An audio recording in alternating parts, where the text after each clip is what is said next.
Saya juga diberkati oleh pujian yang ada. Biarlah pujian-pujian yang kita naikkan itu berkenan di hadapan Tuhan ya. Amin. Untuk tema pada sore hari ini diberikan oleh Bapak Ketua dari Zefanya. Nah, ini perjanjian lama ya. Zefanya 3. Zefanya 3 ayat 17.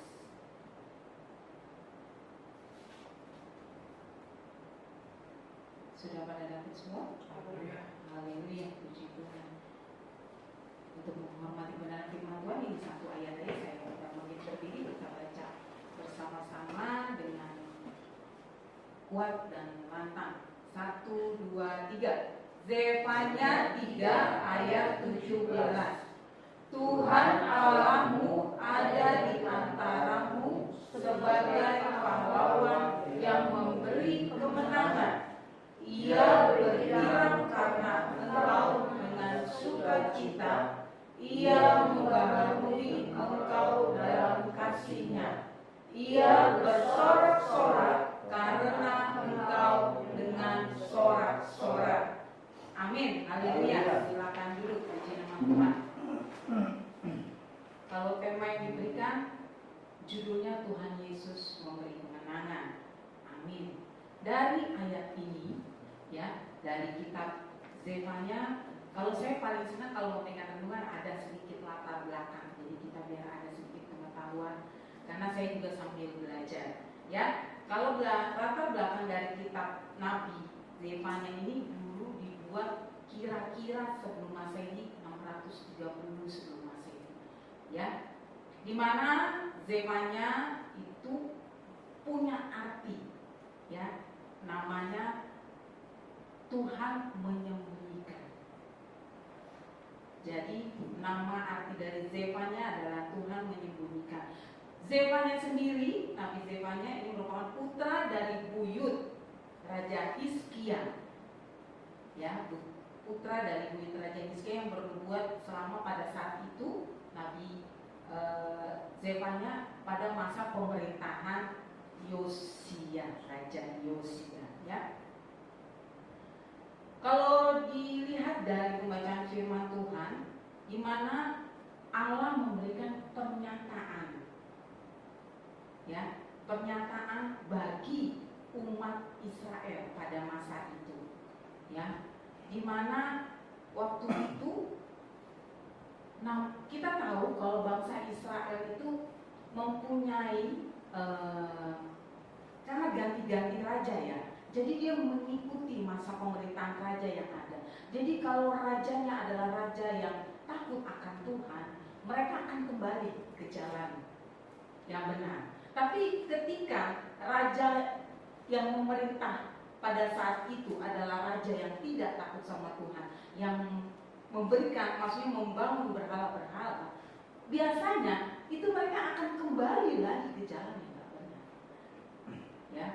Jadi pada saat itu Nabi Zefanya melihat adanya kemerosotan iman pada bangsa Israel, karena dia kembali lagi melakukan penyembahan berhala. Nah, disitulah Nabi Zefanya mendapat nubuat, di mana dia menyatakan kalau hari Tuhan itu sudah semakin dekat. Jadi mereka itu jangan kembali lagi dalam penyembahan berhala.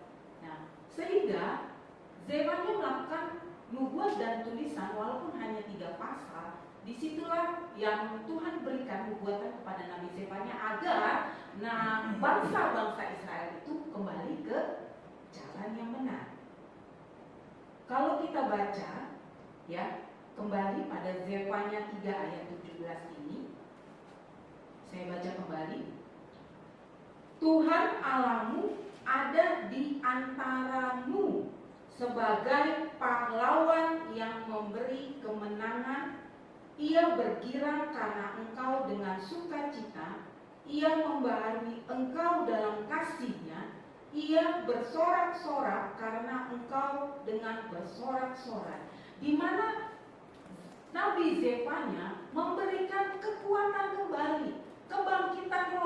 tentang iman bangsa Israel untuk tetap kuat, untuk tetap percaya. Di saat mereka tetap percaya kalau Tuhan Allah yang mereka sembah itu ada di tengah-tengah mereka, mereka menyatakan kalau Tuhan Allah yang mereka sembah adalah pahlawan, mereka akan meraih kemenangan.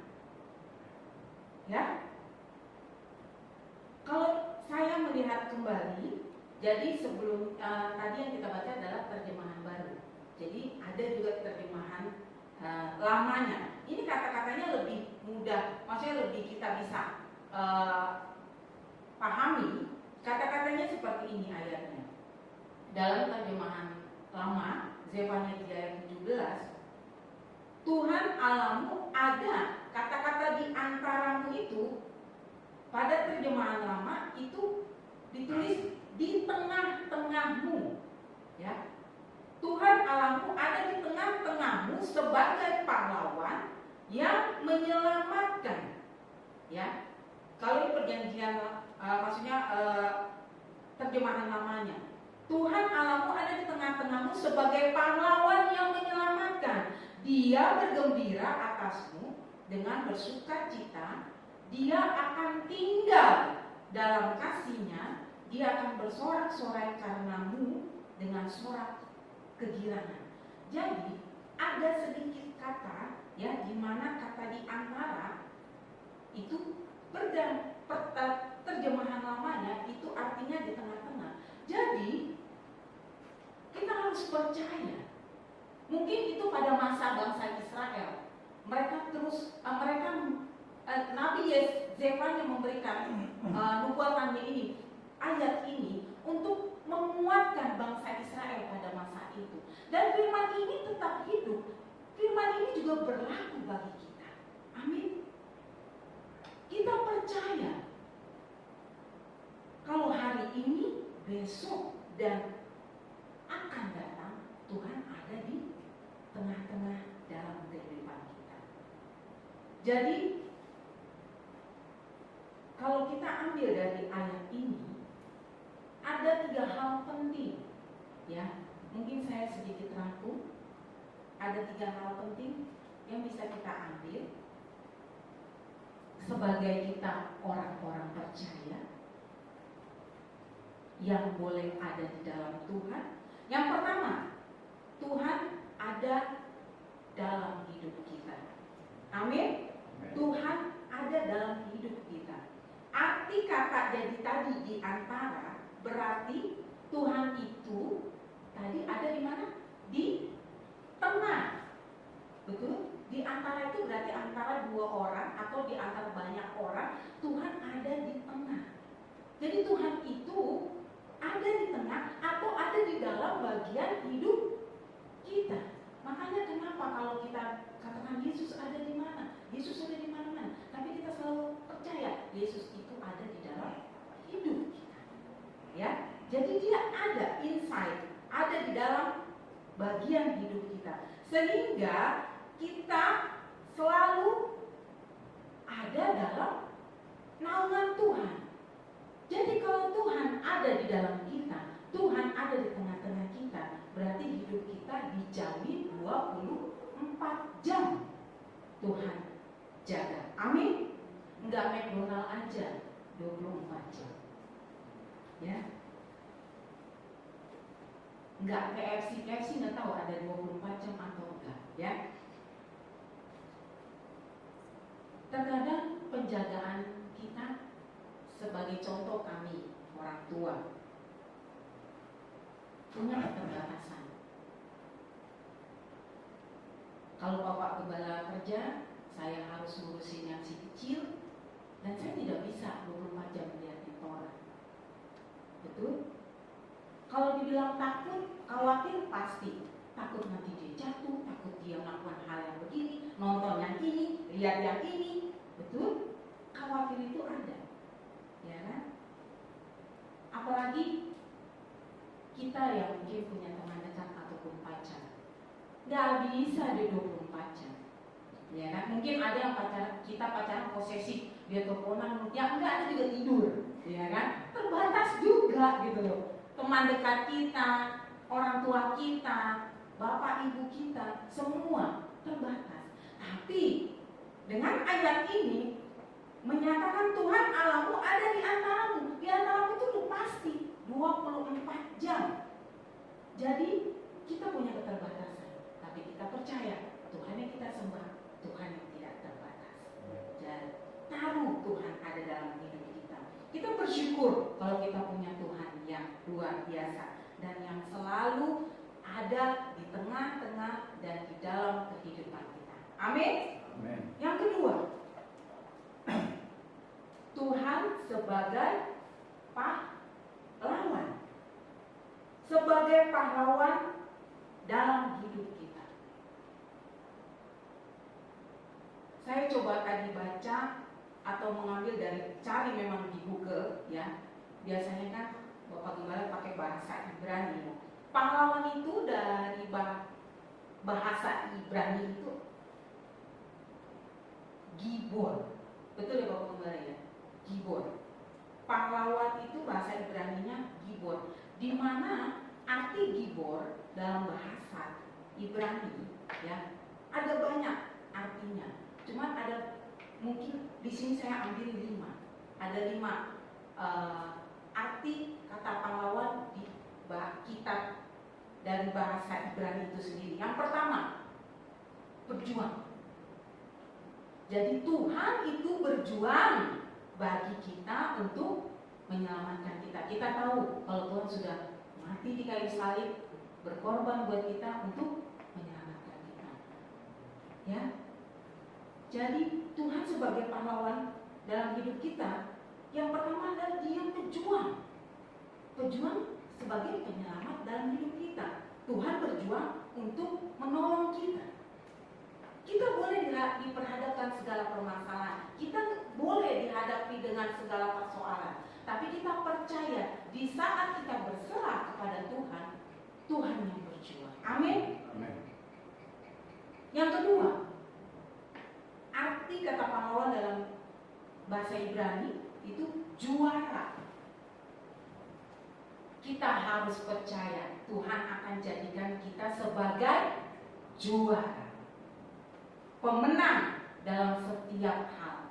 Enggak harus dalam pertandingan, tapi di saat kita bisa menyelesaikan permasalahan, di saat kita dalam mencarikan solusi kepada teman ataupun hal-hal yang lain, Tuhan akan jadikan kita sebagai juara atau pemenang.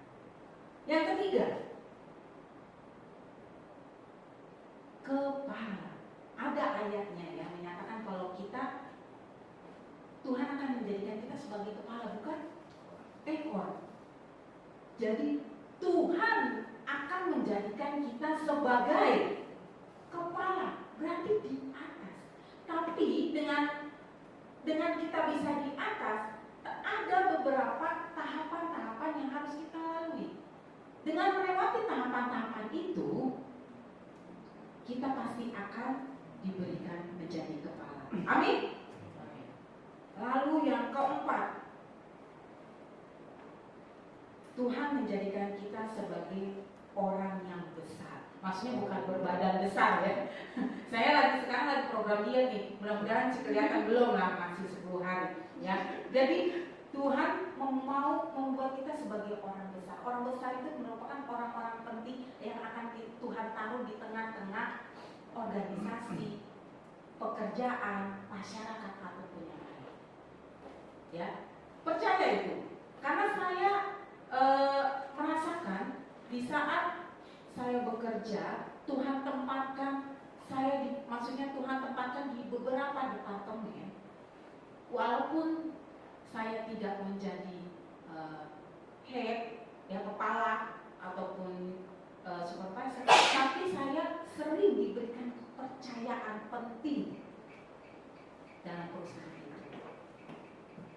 Dan itu saya yakin karena Tuhan, bukan karena saya. Bukan karena saya pintar, bukan karena saya hebat, bukan karena kelulusan saya S berapa, bukan. Tapi itu karena Tuhan ada di dalam hidup saya. Ya. Yang kelima, yang terakhir, untuk arti kata pahlawan. dia akan menjadikan kita kuat. Karena kita punya Tuhan yang kuat. Di mana Tuhan yang kita sembah adalah Tuhan yang kuat, yang sanggup memberkati hidup kita. Kita harus amini itu. Tuhan yang mempunyai langit dan bumi. Dan ingat, Tuhan akan mencukupkan segala sesuatunya dalam kehidupan kita. Kita percaya Tuhan sebagai pahlawan yang tidak terkalahkan. Amin. Tuhan sebagai pahlawan yang tidak terkalahkan dalam kehidupan kita. Di mana Tuhan sudah menjadi pahlawan bagi kita, dia boleh mati di kayu salib karena nggak ada Tuhan yang bisa menandingi seperti dia. Iblis mungkin banyak melakukan cara untuk membuat Tuhan gentar dan takut, tapi dia lupa kalau Tuhan ada di dunia pada saat itu. Dia 100% manusia, tapi dia juga 100% Tuhan. Amin. Sehingga dia rela merasakan sakit perihnya, dicambuk, dan merasakan kesakitan yang luar biasa untuk menyelamatkan kita dari maut. Kalau Tuhan tidak mati dan bangkit, mungkin kita akan terus ada dalam kebinasaan. Ya, kalau sebentar kita nanti akan merayakan Paskah, Jumat Agung, dan kebangkitan Tuhan Yesus. Kita siapkan pelayanan yang terbaik buat Tuhan. Amin. Karena apa? Bukan karena mau dilihat orang, bukan karena mau dilihat gembala, tapi kita mau memberikan yang terbaik. Karena Tuhan sudah memberikan yang terbaik dan Tuhan sudah menjadi pahlawan yang terbaik bagi kita. Amin. Lalu yang ketiga yang terpenting adalah ketika Tuhan ada di antara dalam hidup kita menjadi pahlawan juga dalam hidup kita, dia juga memberikan kemenangan. Ingat, kita akan menerima kemenangan ketika kita selalu menempatkan Tuhan Allah menjadi yang terutama dalam hidup kita. Maka Tuhan akan terus tampil sebagai pahlawan yang akan terus berjuang, menolong dan memberkati kita. Ya, puji nama Tuhan. Sebagai penutup, melengkapi dari ayat ini, tadi saya baca di ayat 16-nya. Kita baca ayat yang untuk penutup, Zefanya 3 ayat 16-17. Disinilah firman Tuhan katakan, pada hari itu akan dikatakan kepada Yerusalem, ya. Jadi Nabi Zefanya mengatakan kepada Yerusalem, janganlah takut. Ini menyempurnakan, ya. Janganlah takut, hai Sion. Janganlah tanganmu menjadi lemah dan lesu. Karena apa? Tuhan Allahmu ada di antaramu sebagai pahlawan yang memberi kemenangan. Dia pahlawan yang memberi kemenangan. Ia bergirang karena engkau dengan sukacita. Kita dengan sukacita, dan ia membaharui engkau dalam kasih-Nya. Ia bersorak-sorak karena engkau dengan bersorak-sorai. Amin. Haleluya. Apapun yang menjadi pergumulan kita, apapun yang menjadi persoalan kita, baik itu dalam sekolah, studi, pekerjaan, keluarga, atau apapun, kami tidak tahu. Mungkin Bung Andre saat ini sedang mengalami apa? Saya tidak tahu. Bapak Gembala tidak tahu. Bung Jerry dalam menghadapi apa pergumulan saat ini? Kami juga tidak tahu. Rosa, Nona, Yemima, Tora,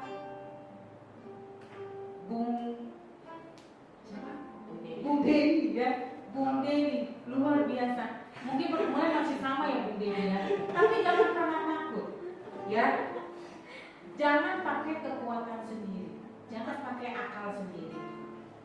Ya, jadikan Tuhan sebagai pahlawan dalam hidup kita, karena Dia akan memberikan kita kemenangan yang luar biasa. Karena satu hal, sekali lagi, kalau saya boleh ingatkan, kita anak-anak Tuhan, Tuhan tidak pernah mempermalukan. Amin. Tuhan pasti bela kita, Tuhan pasti akan memberikan kemenangan. Semua itu dapat kita raih. Pasti pemuda remaja di tempat ini sudah tahu apa saja yang harus dilakukan, ya. Puji nama Tuhan. Amin.